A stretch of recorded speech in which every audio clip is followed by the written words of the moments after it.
My mom keeps insisting that I pay for my sister's medical bills, but I don't want to. Am I the a-hole? My parents had me at 16. They were both in high school. After I was born, my father dropped out to work full-time and take care of me so my bio mother could stay in school. Eventually, after finishing high school, she realized that motherhood wasn't for her and left my dad and me. I was 2, so I don't really remember her being around. After that, my father worked 3 times as hard to provide for me. He also met a nice woman whom he later married when I was 7. I consider her my mom. I'll call her my stepmother to avoid confusion. My bio mother didn't contribute in any way, not even financially. In fact, the last time she contacted me before now was on my 3rd birthday, which was just a quick happy birthday card through the mail. I never had ill feelings towards her decision because I had my dad, mom, and brother who filled the emptiness she left. My parents have never said anything negative about her. Her leaving me was not something I thought about every day. So you can imagine my confusion when she reached out on social media to talk. I thought about it for days before I agreed. We met in a restaurant for the first time in 25 years. It was awkward small talk at the beginning before we delved into why she left. My bio mother teared up while explaining why. She suffered from postpartum depression and felt trapped by the constant cycle, so she felt compelled to leave. She explained why she reached out and made it clear that she didn't leave because of me. Of course, I sympathized with her as I saw my stepmom go through postpartum depression with my brother and saw how much it affected her. We met a couple more times before I was invited to meet her new family. She had a husband and also had 3 children, 13F, 11M, and 7F. After weeks of this, I had my most recent meetup with my bio mother. She looked distressed while greeting me, so I asked if anything happened. She then explained to me in a quick response that her oldest daughter has health issues.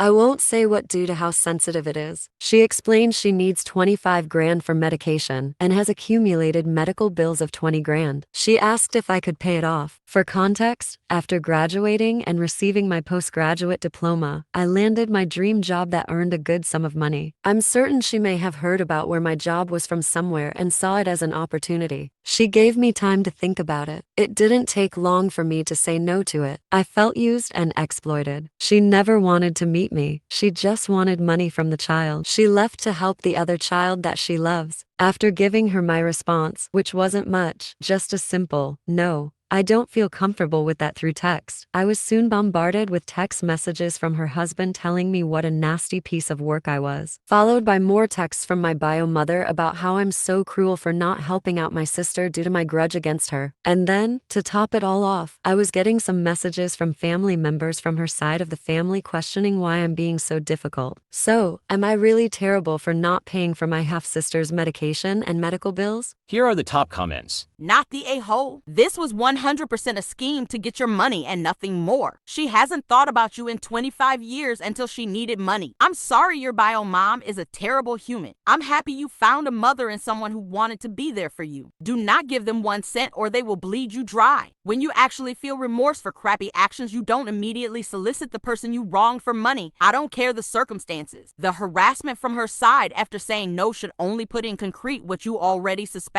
Cut all contact and go live your life. Yes, and block them. You don't know those people. They may be blood relatives, but they're not your family. Don't give them anything, not even a penny. Also, your real mom, not the bio leech had post. Postpartum depression and stayed.